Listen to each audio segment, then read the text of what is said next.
What are the options right now facing the likely incoming Chancellor? Well, Friedrich Merz's path to power got very clear overnight. There were a bunch of smaller parties that could have gotten into the Bundestag. They did not. So what we know this morning is if he wants to form a coalition quickly, his most likely partner is with the Social Democrats. Those two parties together now, based upon the final results that we have, they would have enough for a majority in the Bundestag. All other paths to power get really messy. He said he won't go into a coalition with the AfD, so you cross that off. There really aren't many other options left. The funny thing for the Social Democrats here is all of a sudden they have a lot of leverage in the negotiations because they know that Friedrich Merz needs them to form a coalition. I say funny because they actually had their worst result, as we've been talking about for the last 12 plus hours, their worst result since World War II, and yet they are in a position to actually demand quite a bit going into a potential coalition because they're the only partner he has. So they have that leverage, the SPD, despite, of course, getting just about 16% of the vote. Where does it leave the AfD? It's worth reminding our viewers, this is the best electoral haul that this far-right group have had since their foundation. More than 20% of the vote, it seems, for now. Where does it leave the AfD at this point?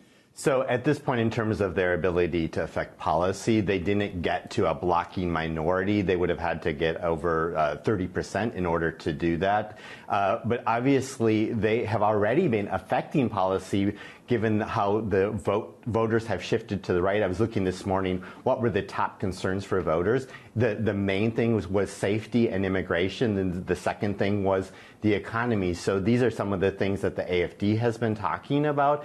And obviously the parties, many of the parties have already moved to the right. So even though they won't be able to push through policy, they're affecting the decision-making of the rest of the parties in power. And they're gearing up, of course, to see if they can win the chancellorship at the next election. They've been pretty clear on that journey and that route that they want to take. That's right. When it comes to the debt brake, Chad, how should the markets interpret how close we are to reform of the debt brake this morning?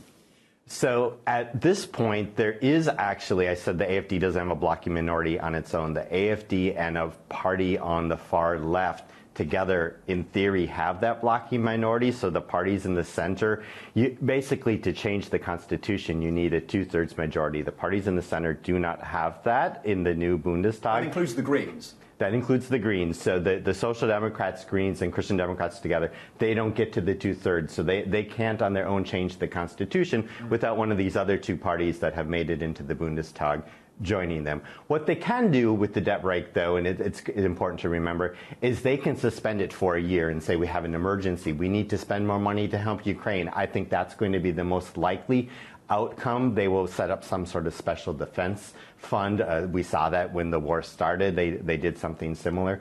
So while they will be unlikely to reform the debt brake, because that's a constitutional amendment, they will likely be able to suspend it. And I think it's likely that you will see them do that.